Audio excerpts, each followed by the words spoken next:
ಪಶ್ಚಿಮ ಏಷ್ಯಾದಲ್ಲಿ ಉಂಟಾಗಿರುವ ಯುದ್ಧದ ಭೀತಿ ಮತ್ತು ಜಾಗತಿಕ ಮಾರುಕಟ್ಟೆಯ ಕುಸಿತದಿಂದಾಗಿ ಇಂದು ಭಾರತೀಯ ಷೇರು ಮಾರುಕಟ್ಟೆ ಭಾರೀ ಕುಸಿತವನ್ನು ಕಂಡಿದೆ. ಷೇರು ಮಾರುಕಟ್ಟೆ ಇಂದು ಹೂಡಿಕೆದಾರರು ಸುಮಾರು 6 ಲಕ್ಷ ಕೋಟಿ ರೂಪಾಯಿ ಆಸ್ತಿಯನ್ನು ಕಳೆದುಕೊಂಡಿದ್ದಾರೆ. ಬಿಎಸ್ಇ ಸೆನ್ಸೆಕ್ಸ್ 1048 ಅಂಕಗಳ ಕುಸಿತ ಕಂಡು 80,238 ಮಟ್ಟದಲ್ಲಿ ಸ್ಥಿರವಾಯಿತು.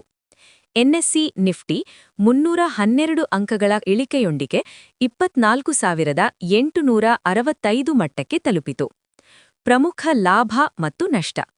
ಹೆಚ್ಚು ಲಾಭ ಗಳಿಸಿದವರು ಭಾರತ್ ಎಲೆಕ್ಟ್ರಾನಿಕ್ಸ್, ಸನ್ ಫಾರ್ಮಾ ಮತ್ತು ಐಟಿಸಿ. ಹೆಚ್ಚು ನಷ್ಟ ಅನುಭವಿಸಿದವರು ಲಾರ್ಸನ್ ಅಂಡ್ ಟೂಬ್ರೋ, ಇಂಡಿಗೋ, ಇಂಟರ್ಗ್ಲೋಬ್ ಏವಿಯೇಷನ್, ಅದಾನಿ ಪೋರ್ಟ್ಸ್ ಮತ್ತು ಏಷ್ಯನ್ ಪೇಂಟ್ಸ್. ಮಾರುಕಟ್ಟೆ ಕುಸಿತಕ್ಕೆ ಪ್ರಮುಖ ಕಾರಣಗಳು: ಇರಾನ್-ಇಸ್ರೇಲ್ ಸಂಘರ್ಷ. ಇರಾನ್ನ ಸರ್ವೋಚ್ಚ ನಾಯಕನ ಸಾವಿನ ನಂತರ ಮಧ್ಯಪ್ರಾಚ್ಯದಲ್ಲಿ ಉದ್ವಿಗ್ನತೆ ಹೆಚ್ಚಾಗಿದ್ದು, ಯುದ್ಧದ ಭೀತಿ ಹೂಡಿಕೆದಾರರಲ್ಲಿ ಆತಂಕ ಮೂಡಿಸಿದೆ.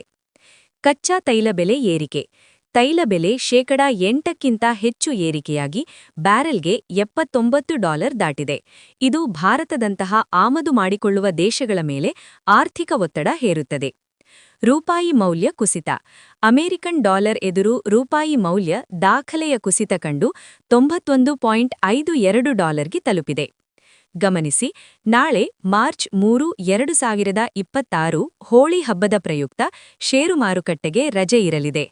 ವಿಡಿಯೋ ಇಷ್ಟವಾದರೆ ಲೈಕ್ ಮಾಡಿ, ಶೇರ್ ಮಾಡಿ, ಸಬ್ಸ್ಕ್ರೈಬ್ ಮಾಡಿ ಫ್ರೆಂಡ್ಸ್, ಮತ್ತು ಬೆಲ್ ಬಟನ್ ಒತ್ತಿ ಫ್ರೆಂಡ್ಸ್.